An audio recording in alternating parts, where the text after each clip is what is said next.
सिकंदर लोदी ने चमर वंश के क्षत्रियों को चमार बनाया। आज आप इस वीडियो में जानने वाले हैं। तो आपसे एक निवेदन है कि इस चैनल को सब्सक्राइब जरूर करिएगा ताकि आप ऐसे ही हिंदू धर्म के सत्य इतिहास पर वीडियो पाते रहें। इस्लामिक आक्रमणकारियों के काल में चवर वंश का शासन भारत के पश्चिमी भाग में था और इसके राजा चवर सेन थे। इस क्षत्रिय वंश के राज परिवार का वैवाहिक संबंध बप्पा रावल वंश के साथ था।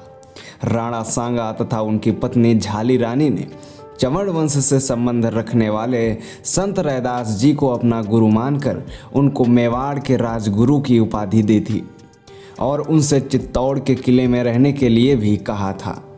संत रविदास चित्तौड़ किले में कई महीने रहे थे। उनके महान व्यक्तित्व से प्रभावित होकर बड़ी संख्या में लोग उन्हें अपना गुरु मानते थे। राजस्थान में चमार जाति का व्यवहार आज भी राजपूतों के जैसा ही है। औरतें लंबा घूंघट रखती हैं और आदमी मूछें रखते हैं और पगड़ी भी बांधते हैं। उस समय संत रविदास जी से इस्लामी शासन घबरा गया और सिकंदर लोदी ने मुल्ला सदना फकीर को संत रविदास को मुसलमान बनाने के लिए भेजा।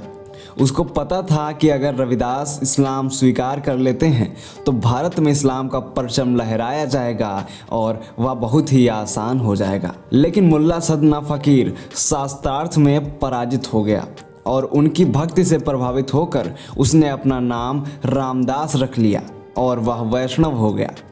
दोनों साथ मिलकर हिंदू धर्म के प्रचार में लग गए, जिसके कारण सिकंदर लोदी ने संत रैदास को कैद कर लिया और उनके अनुयायियों को चमार यानी अछूत चांडाल घोषित कर दिया।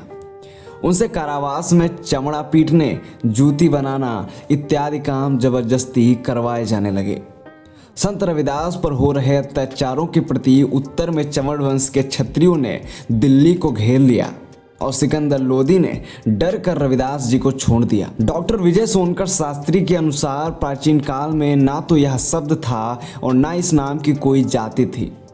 ऋग्वेद के दूसरे अध्याय में बुनाई की तकनीक का उल्लेख जरूर मिलता है, लेकिन बुनाई करने वालों को चमार नहीं कहा जाता था बल्कि तूतुवाए कहा जाता था।